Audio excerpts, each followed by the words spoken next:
All right, everybody. Thanks so much for stopping by another live episode of Real Estate Titans, sponsored by Limebolt Media. I'm your host, Greg Fowler, traveling throughout the marketplace, interviewing the top real estate professionals in our field, essentially gathering insight, inspiration, really drives and motivates these top producers above and beyond everybody else in what I'd like to consider a real estate titan. Now, our very special guest and feature titan for episode 272, all the way from Newport Beach, California, none other than my friend, Ty Kern. Ty, it's an honor, my friend. Thanks for taking the time. Good morning, Greg. It's an honor for me too, bud. Thanks for having me. Appreciate it. Excited.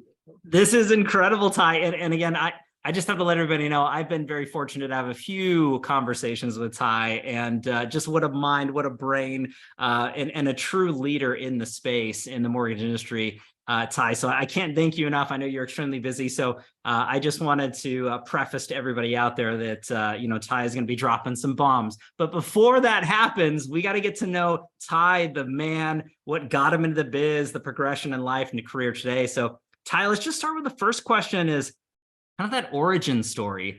Who is Ty? What got him into the business? Where has he come from? And kind of what your lineage and progression is to today as a leader. Let's just start with that. All right. Well, thanks, Greg. Once again, it's an honor to be on the show. Thanks everybody for tuning in.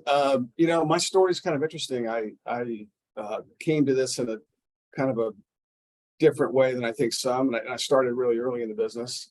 But really what happened is I had a full ride scholarship to play football, and a friend and I went on a water ski trip, and we both had clean carpets for different families in and around where we grew up. And we decided, hey, you started asking me, are you going to be a professional football player? And I said, absolutely not. I just, like to play. And he goes, well, let's start a business. So we ended up mortgaging our trucks or getting loans against our old beater trucks, and began to, we opened a business. I passed on that scholarship. I had a very upset coach, by the way, that called my parents and got really upset with me and them. And I felt pretty bad about that. But at the end of the day, we wanted to be entrepreneurial. We wanted to get out there and see what we could do in the business world. And we ran that business all the way through college.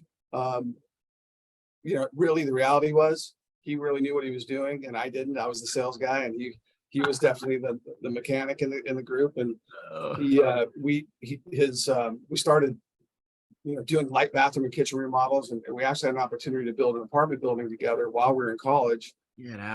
We did it, and he was clearly a talented tradesman. All those things were going well, and I was thinking, I'm not sure this is going to be for me. I was in my final semester of my business degree, and I was talking to a friend of mine, and he told me that his older brother was a loan officer, and he just made $200,000 that year. And this is 30 years ago, everybody. So 30 years ago, that's like 400,000 today. I love it. Let's just say that his brother was not the sharpest tool in the shed. I'm thinking, okay, if this guy made 200, I could do it. So I got out of college, pursued a retail job. My first job in the business was with Sears Mortgage. Sears used to own Caldwell Banker, which, by the way, I sat in the Caldwell Banker office for 2 years, never got a single deal. I got all my deals from across the street at the Remax office. But I quickly became, first of all, the first 6 months didn't make $1. Wow. Not a single penny. Ran up my credit cards. Really thought long and hard about joining my friend's business, trying to get back in that business. But I decided to buckle down and show some grit and just keep going. And I ended up making about $100,000 that year, all in the last 6 months. Wow.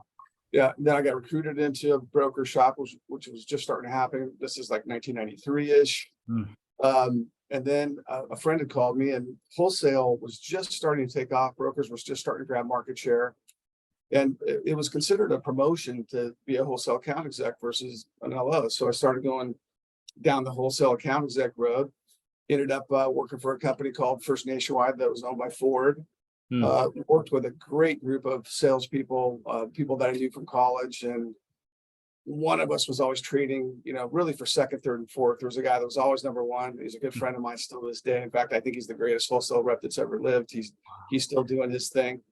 But after, about a 7-8 year tenure there, I ended up going to a company called InterFirst, which became the largest wholesaler in the 2000 to 2008 era.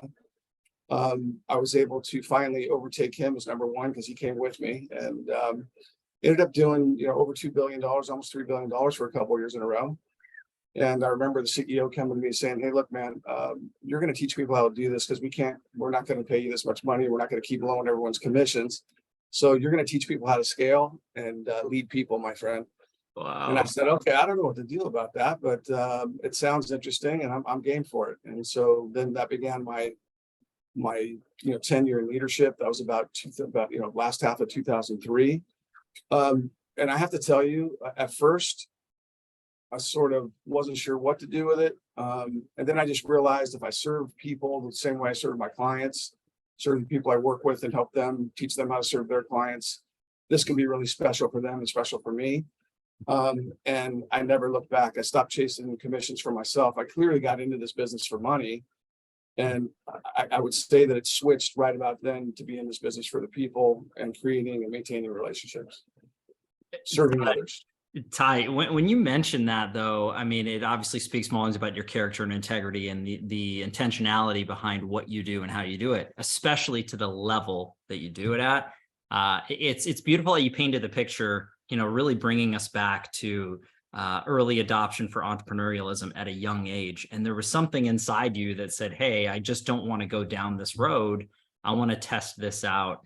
And I find that to be inspiring. There's a time or two when there's been a past titan to say, if this person could do that, anyone can do it. And it's so fascinating to me that seeing that story and progression to the individual that you mentioned making 200K, 30 years ago, which quite frankly, to a lot of people, that's a lot of money today.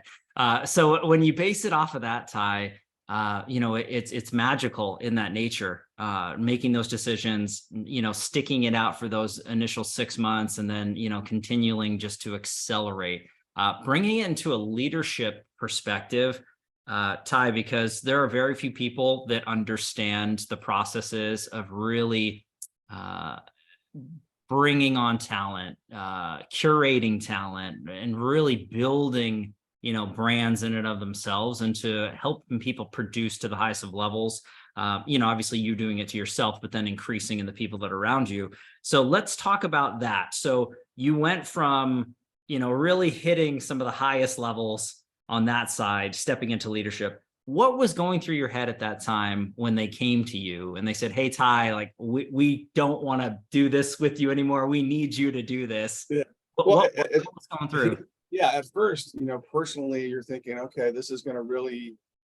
I was having some remarkable years. I mean, life-changing years for my family, for myself. I'm like, okay, how much is this going to limit me in the future of my ability to control that?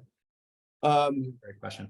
And what I didn't realize is I was already serving other people. They just were my clients and their referral partners. I just had to flip the script on that and start serving the people that I work with more, so they can teach them how to serve their clients and their partners. Then 2008 hit, right? So then I consulted for a while, and I ended up, jumping back in the business to help a good friend of mine who had quietly become one of the largest dollar volume brokers left in the United States, because that business got hit pretty hard after 2008. Wow, yeah. And I wrote a business plan and I said, "Hey, look, I think this is what you could do and what we can do." And he said, "Great, you're hired. Come work for me." And I said, "Okay." Long story short, we took the platform to became a mortgage bank, look for a partner. And I won't bore you with that whole long thing, but we've been able to go from pretty much 0 to 3 billion in 3 different platforms. We're now on our 4th. Wow. Some of the same people, same teammates are with us for sure, and some of those teammates have changed. Yeah. But at the end of the day, it boils down to serving others, making sure their needs are met, so they can then meet other people's needs, down the line. And markets change, capital partners change, product selection changes, and there's few things we can control, and we focus on those things. To me, looking at it, that's a big proponent to why you're making the decisions that you're making, Ty. And I think that anybody that knows and respects you, they understand that it carries a lot of weight where you go and what you do and how you align yourself in the marketplace. And I do want to talk about Cherry Creek and Guild and Sure. kind of your perspective into the direction and growth for team and organization. I know that you and I have had conversations. It's super exciting to hear, but I want everyone else to know kind of where your mind is at, because anyone that's been in your shoes or have perspective into, why make a move somewhere or align yourself in a particular avenue, it means a lot coming from the leadership standpoint from you, Ty. So I'd love to hear it, what your thoughts were. Listen, And I've always, as sort of a large division of these companies, or sometimes we were the entire retail division at a few of the platforms. I have to balance between the needs of the people that I'm serving. And of course, as a company, as a capital partner, they need to earn a living and make a profit as well, right? Mhm. And when that gets too far out of balance either way, then the partnership is in danger, right? And that's when you have to change platforms at times and do things. Mhm. But it's always to make sure that the people get what they need to make sure they can maximize their success in any situation in any market. I will tell you, to fast forward now to Cherry Creek and then to Cherry Creek, a division of Guild. Mhm. We have an embarrassment of riches here. In fact, I'm embarrassed at some of the research platforms that I didn't find and see Guild sooner. I knew about Cherry Creek, and Cherry Creek's been a wonderful place for us. We've been here now 2 years. Wow. But when I took a look at Guild specifically as a capital partner, I didn't dig deeper in some areas I should have. One, their capital structure is very unique for a mortgage bank, an independent mortgage banker. I had a few experiences with PE firms that, let's say, wasn't super good for our folks. And I've had some experiences with public companies and I personally think, especially in the distributed retail business, loan officer has to be king, and their referral partners have to be king and queens. And if you're public, or at least 51% or more public, the shareholder's king. Hmm. And that's a direct conflict for serving the people the best you can and serving and the communities the best that you can. Wow. PE firms generally want their money out pretty quick, 5 to 7 years. Man, oh man, was I wrong, because when I looked at the PE firm that owns the majority of Guild, what a great outfit, and they're in for the long haul. They've been here for 17 years. They'd be here another 17. What a great find that is, and what a great value proposition that is. And we're only 13% public. So while you can see what we're doing and how well we're capitalized and how well the company and organization does, the loan officer and employees are still number one. And I think that's huge for us, and it gives us all kinds of edges from a cap structure standpoint. There's also an embarrassment of riches in product. They have a customer for life philosophy and technology behind it and CRM behind it that's so unique. The people are humble. They really believe that that our loan officers and our branch managers and our people that work in branches serve their communities and let them be entrepreneurial to do that. It's an embarrassment of riches, man. I got to pinch myself every day. We've only been here just coming on 90 days. Building this platform, doing this the fourth time there is going to be super sweet, and this will be the last time. And I believe we'll go past 3-4 billion just in our district or division. So I'm feeling super happy about it. I love the Unfortunate. well, the direction of the vision into that is massive. And again, you've been through so many shifts and changes, and you have so much perspective to really analyze and see what makes sense and what doesn't. And I love the fact that you truly care about the end user, right? The loan officer, the referral partner into real estate, and ultimately the consumer in addition, before the corporate structure into that. And I feel that that's the place for people to foster growth and development and really take their businesses. And I know that you and I have had conversations about how much you really care about laying the path and the foundation from any circumstance, from any walk of life, for people that align with you as far as working together on the team. So I guess anybody who's tuning into this, Ty, who's thinking about, opportunities or aligning themselves with people who, really have a deep understanding of this, what would you say to them into that realm if they were looking to see that path down the line, not just short term, but midterm and long term with the company? What's that look like? What's that conversation sound like to you? Look, I think there's a lot of prescribed methods to be successful out there that are supposed to work, in every situation. And to me, man, it's always about putting our people first. You have to serve others and what their needs are, and everyone's needs and every market's different, and the platforms are different, and the products means different things to different people in different places. So we have to have one-on-one relationships, and I know that sounds hard, but it is scalable. You just have to talk to them. You have to listen to people and make sure that you're serving them and their families in the best way that you possibly can. And sometimes it doesn't work, and you have to be able to shake hands, hug it out, and say, you know what, I'm not going to be able to do the best for you, but for those that want to take the mission, if you want servant leadership that's going to work hard for you every day, communicate with you every day, make sure it's transparent, make sure you understand what tools you have available, and that we talk about those tools and we try and deploy those things for you. The only thing that I ask is you control the two things that you can't control, which is your attitude and your effort. Those two things are the most important things you can do. And those are the only things that any of us, adults, children, whatever, that's our two control points. I believe optimism is contagious, and people that sort of go through life optimistically pursuing things with that great attitude and that effort or that grit win.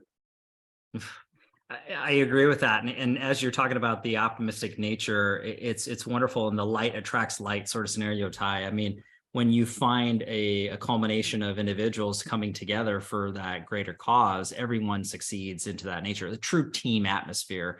It's not the I, but the we sort of scenario that is transparent and apparent into certain organizations. Unfortunately, it's not that way everywhere. And people know and they understand that dynamic. I think ultimately building that rapport and relationships with one another is massive, and feeling that you're truly there. The best interests are at heart. And what I love about what you're saying, in addition to reading between the lines for everybody out there, is it's not always a fit, and that's okay. Let's have the conversation. Let's talk about what the goals and needs and desires are, short-term, midterm, long-term, and see if it's a fit. That never hurts for opportunity and for structuring. But you have so much perspective, Ty, and again, just seeing different markets and training, coaching, and mentoring so many top tier professionals. So this key component to the episode is always awe-inspiring to understand from the Titans how they got to where they are and what they've learned along the way. So from any level, from any time frame of your career up until today, Ty, if you could look back at your career and pick or choose one or two things that you may have implemented or added or really executed at a high level that you saw movement, growth in a positive way into your business, for anybody who's tuning in, what advice would you give? What would you say throughout that perspective? To me, it comes down to, look, every day we can't control whether I'll use it farming in the house. You can't control whether it rains 6 months in a row or it's hot or it's sunny 6 months in a row. I can't control plowing my field though. I can go out every day consistently and work the soil. And when there is optimum conditions, I'll yield a crop. So, and you talked about a really dry period. We're having one right now, probably the longest in my career. And we sort of went through the video game version of mortgage in 20 and 21, where they're just falling out of the sky. And we're, using our thumbs to, you got to get out in the street now and actually talk to people, see people, shake hands, kiss babies. If you're not plowing your field, if you're not investing that time in relationships, and I'm tying this back to really what I want to say, which is, to me, it's always been my ability to understand how important other people are, whether they work here at our company or there's somebody I'm trying to work with outside or someone in the community that needs something. If you always are that person that are looking to foster relationships, invest time in relationships, and retain relationships, and that's important to you, you will be successful. There's a great quote by Winston Churchill that said, success is someone who goes from failure to failure without the loss of any enthusiasm.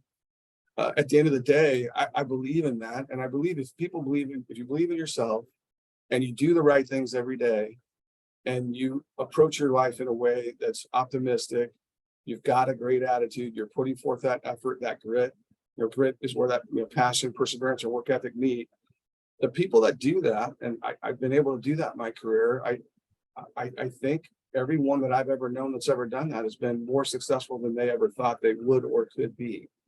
And all I can tell you is the people that complain about things and don't take that attitude to control what they can control and let the world at large sort of bring them down and weigh on them heavy. And believe me, we have family and personal pressures that can do that as well. This is not just business, right? And we're in very strange sort of times, market wise, all those kinds of things. The folks that actually can control that, process that, brush it off, and go at it every single day with a smile on their face and with one thing really that they're trying to do, and that is impact other people's life in a positive way. I've never seen anybody that does that that's not successful. You base that, Ty, and I absolutely love the tone of your messaging from, looking at it from a cultivation standpoint as crops, and being very relational into that standpoint. I feel like everybody can really connect with that analogy. Ultimately, you don't eat the fruit the same day you plant the seed. And as you're basing it off of, hey, we can't control certain aspects or elements of business and or life, but we can control our output, right? Our work velocity and continual nature. But what I heard, and correct me if I'm wrong, but there's a lot of mindset in there. There is a positive mindset to say, I'm going to go out and keep being wholehearted and really try to help people and serve and connect in a meaningful way. The rest of it will work itself out. It's not for lack of effort or trying. It's quite opposite. But I find that a lot of people will make excuses, but they're not going to identify solutions. And everything that you're saying touches me very deeply. And I know the audience is connecting with this too, Ty. This is just massive leadership here at its finest. But what are the thoughts do you have going down that road? I mean, again, I think it's, I'm sorry, go ahead. No, this is great. It's super important that you're authentic in the way that you are positive and you do put out that winning attitude and you put forth that work ethic. And there's a lot of times where it's a heck of a lot more work ethic and less attitude and vice versa, right? But it's important that you're authentic with it and you're actually showing up with that consistency. We've all seen people sort of try to fake that and not be authentic with it. And I think everybody can smell that. I think everybody sees that as, I'm not really buying into that deal. Not sure that that's what it is. I truly look at every situation, every market, and I believe I see rays of sunshine in any horrible situation that I can pull those threads and we can have something positive to focus on, even if it's for a short period of time to, like you said, to yield that fruit that might be 12 months from now. Yeah. I mean, there's other blocking and tackling type of things. Like, as you know, we, because you know me well enough, and you had one of my best friends in the world on last week, Aaron Hodson. Awesome. Big shout out to Aaron. If you're watching or listening, Aaron, you're the best. But on the actual blocking and tackling side, we made a decision 7 years ago that enterprise level relationships were super, super important to our people, to our business. But it was about serving our loan officers, customers, their realtor partners, and in so doing, serving our loan officers as well. Wow. We started that. Aaron probably wishes, we somehow didn't drag him into that. But he has done such a fantastic job of creating enterprise level relationships everywhere he goes on behalf of our people. And when I take a look at a year like years like 22 and 23, and I see who stayed busy, who still had loans to grind through, who still had partners, and they really turned up the notch on those relationships, those enterprise level relationships, and adding value to those folks, not through buying something or doing something, but actual how to run a business, how to make their lives better, how to get them to their next level, how to make sure that they're keeping their attitude in check and making sure that they're doing the work ethic part and showing up. And Aaron has done a fantastic job of that. I firmly believe that's one of the things that we're going to continue to expand on in other areas too, with builders and other things. But with Aaron in particular, utilizing him, doing events in and around where our loan officers are and where the branches are, serving those communities in a meaningful way with real things, not trying to sell a CD or a book or something, but actually saying, hey, for this area and this market with this set of tools and these LOs, these are some things that I think would be really beneficial for you and your team to help you take your business to the next level. And as we look at, going into 2024 and 25, we're really trying to make sure, we're hoping we get to a point where our entire team, 25 to 40% of the business is coming from an enterprise level solution. And then, another 20% coming from some of the solutions that Guild offers us with their client for life strategy. I think you add that with their own efforts and their own things, winning combination going forward in 24 and 25. Ty, and I got to mention out there for anybody who doesn't know Aaron Hodson and the alignment with you and the organization, it's one of the most unique partnerships that I've seen in the business. And I've had so many incredible relationships and conversations all over the world. And what you guys have put together and bring to the marketplace is massive. I mean, not only from a loan officer perspective to value to the partnerships that are out there, so the real estate partners, but just the growth into that, the inspiration, leadership, but the tactical tools and takeaways. Like you said, it's not book sales and just speaking events to put butts in seats. Ultimately, it's sit here, here's the rinse and repeat formula, the blueprint and the steps to massively grow and scale business. To me, it's unheard of. Anybody who's out there tuning into this, please, if there's an example, share it with us, because from my knowledge and perspective, what Ty and the team has put together with Aaron, top notch and absolutely incredible in my opinion. So well done for that, Ty, for sure. Yeah, you know what? It started out as an idea. It started out as an idea as us wanting to serve, our loan officers and their partners as much as we can. It's grown up. It's grown into a partnership and a relationship. Aaron's become one of my best friends in the world, and I can't imagine doing this without him. And the value that he brings to our team and our people and our relationships, our communities, our realtor partners is so tangible, so real. Don't want to bore people with statistics, but the folks that have chosen to take that mission and really listen and really and take that offer to heart in the communities that we serve, have reaped really big rewards and benefits from it. And I couldn't be more proud of him and the people that have chosen to make that investment. It's an important one. And, we use the crop analogy. Well, you want to talk about crop situation, that is definitely planting something that you have to consistently water, take care of, and really, really nurture over time to have it really do everything that it can do. Of course, there's immediate benefit from it. You get that fledgling, group coming up, something to get excited about immediately. But man, those that have stuck with it, and those that he's been coaching on our team for now 7, 8, 9, 10 years, their businesses are remarkable. Even at a time like this, they're just remarkable. Well, I love what you mentioned there too, Ty, is, it almost is that culmination of the two-way street sort of scenario, and even having incredible leadership and mentorship from you, and then looking at it from a coaching instance through Aaron. It's the individuals who show up that are receptive to that information, that are hungry for that knowledge and for growth, and really putting it to practice, putting it to pace and consistency. It is that adage, you can lead a horse to water, but you can't make them drink. I think no matter what the circumstances are, I mean, you could literally have a blueprint for any process, but they've got to put it to work. And I think that's what's fascinating to me, is just the interaction engagement that we've had, is the amount of people that come together that you guys are attracting. It blows my mind. I mean, these are people who really want to grow, no matter what scale or level they're at. And it just blows my mind. It really does. So I love to see it. It's fascinating. It's interesting. You ask about the success side of that, and we just talked about it. There's an inverse side of that. And Aaron and I talk about it all the time. And we talk about it with our leaders too. It's funny.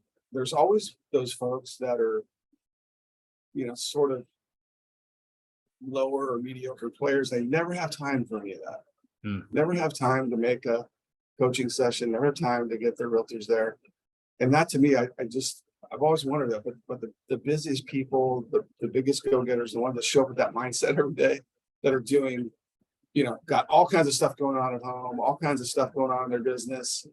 They make time to make that investment, and that investment pays off. There's something about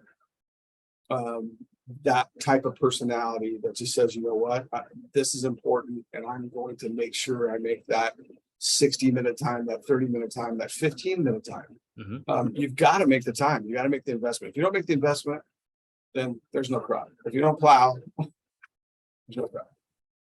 It's so true. And you hit it right on the head there, Ty. There's been so many incredible, people from all over the world on Titans, such as yourself, really sharing that sentiment of that thought process.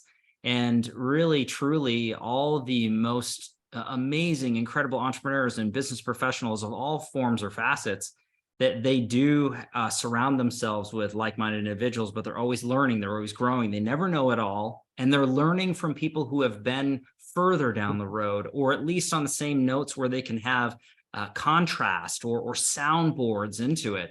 You're never too busy. That is the most ridiculous thing on the planet. I think it's a Zig Ziglar quote. It's about bathing, and that, it's a daily sort of scenario, right? It's hygienic. And I think learning and educating and really evaluating and taking your business, that should be daily repetitive activities. What some people would consider to be the basics. When I say some people, the best of the best, they are always focusing on that. And quite frankly, the audience of Titans, I mean, big shout out to everybody who's tuning in as always, but everybody who's here now or after the fact, they're wanting to learn from the greatest. They're wanting to have perspective, right? If they're at the gym, if they're driving to their appointments, in between, they're learning from people like you, Ty. And that to me is massive. So I love what you're saying here all day. There's an old saying in martial arts, and I've spent tons of time doing that in my life, but at the end of the day, always approach everything with a beginner's mind. You need to be able to walk in and learn something from, I learned something from somebody who's been here for 2 months, been in the business for 3 months. Sometimes we get myopic because we've seen all these loans and I've done, managed in my own production, $65 billion in my career. But I learned something from a young loan officer that's been doing this for 14 months. You have to always be open, keep your ears open for things that, catch your ear, catch your fancy about how you could change something, very simple. And I think we all get locked into only certain things work, right? That's not true. But if you approach your life with a beginner's mind and you're always open to new ideas, I think, and that includes, bettering yourself with getting out of the box with what you read, getting out of the box with what you watch or listen to in a podcast situation. All those things are super important to continue your evolution, becoming a success. And I mean, everybody, I don't care how successful you are, the ones that, in my opinion, the people that are really successful are always still trying to be successful. It's not a mission that's ever over. It is a journey that you hope, and there are some years you're more successful than others if you're in our business, right? Right. Certainly monetarily or volume wise. And I think it's, once again, it's that controlling that attitude, that effort, that optimism that keeps you going. But if you're not learning new little tactical tricks, if you're not listening to a kid just out of college, that's got a new technology, maybe we're not looking at it. If you're not taking a look at what AI can do for you, like I think AI is going to be awesome. I think that's going to get every salesperson in the world to focus on what they should be focused on, which is relationships, and not focused on manufacturing loans and collecting documentation, right? So being open to every idea, no matter who is giving it, has got to be one of the biggest things I think that you keep in the forefront of your mind. No one knows everything, and you shouldn't even believe for a second that you want to or do.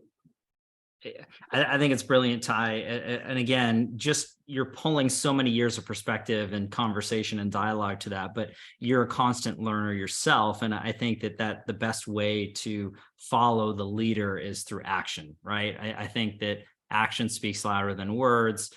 Into that note, as you're talking about change and shift and being able to adapt, and AI has been really popping this year as far as topics of conversation. It's been around for a bit, but I find that when it comes to new tech or tools or evolution into that, it's not that these technologies are taking over positions. I think ultimately the individual producer that's going to use the tool to their advantage, they're the ones who are going to be dominating the market. It's not the AI that's going to take your job. It's the professional who's using AI. They're going to take your job. They're going to take the market share.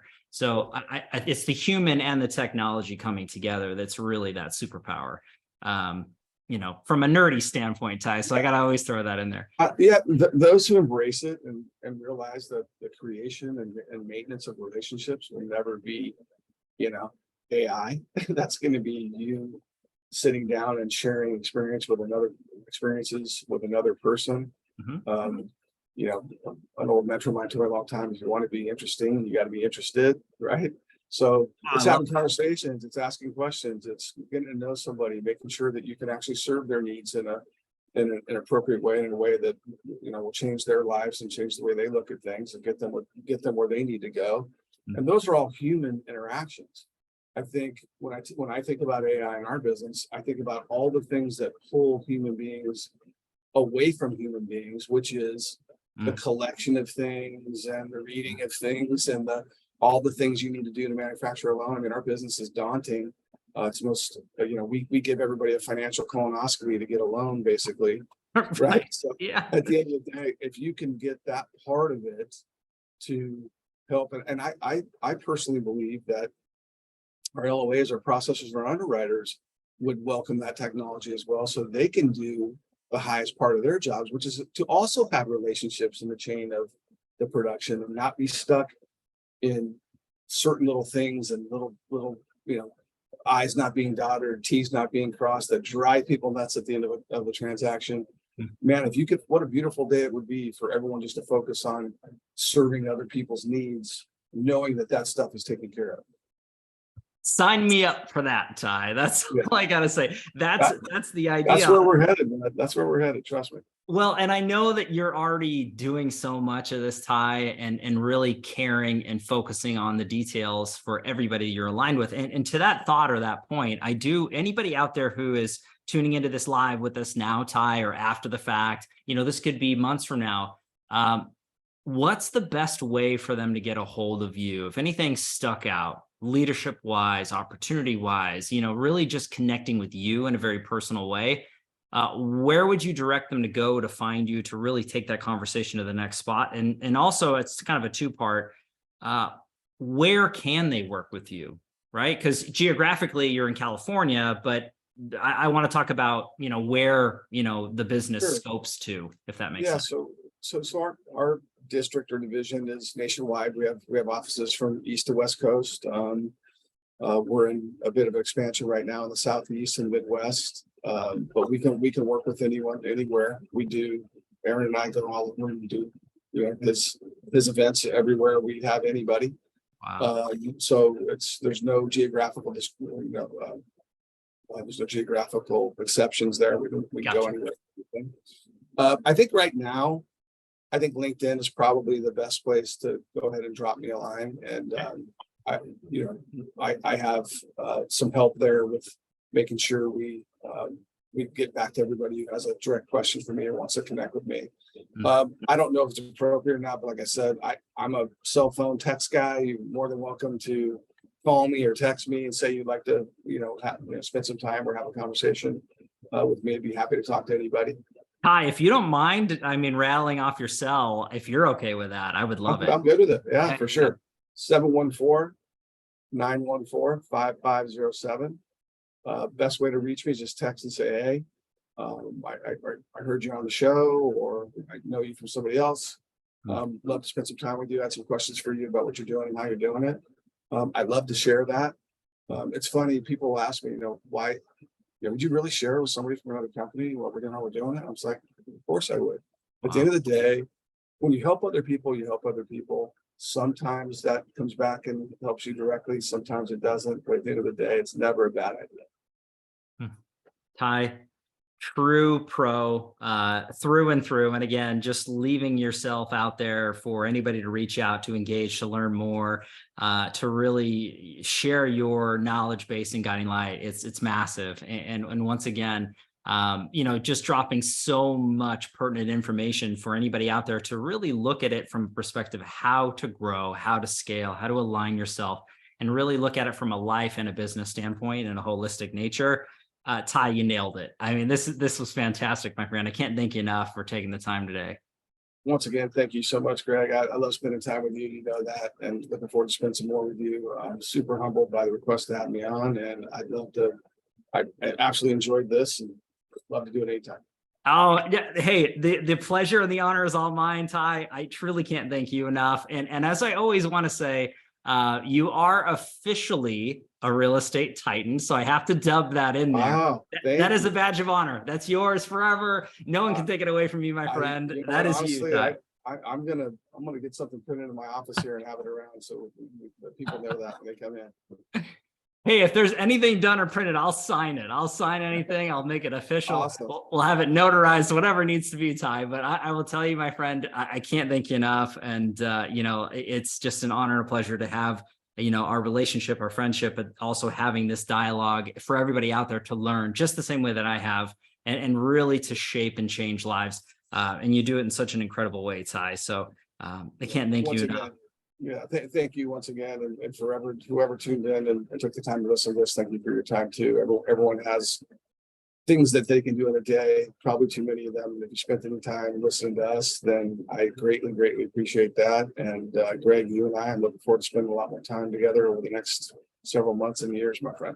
I love it, Ty. Hey, thank you again. And everybody out there, thank you for your time and attention, your love and support. As always, if you like here doing Real Estate Titans, don't forget to like and subscribe. You do know what to do at this point, but I have to say it anyway. But we are live every Tuesday afternoon with a different Titan, a different location. I do have to give our sponsor a quick shout out, Lion Bolt Media. If you are in the real estate realm and you're looking to grow and scale your business in a dramatic way with leading edge digital marketing, visit lionboltmedia.com. We'll catch everybody on the next live episode of Real Estate Titans. Take care. Thanks, Ty. Thanks, everybody.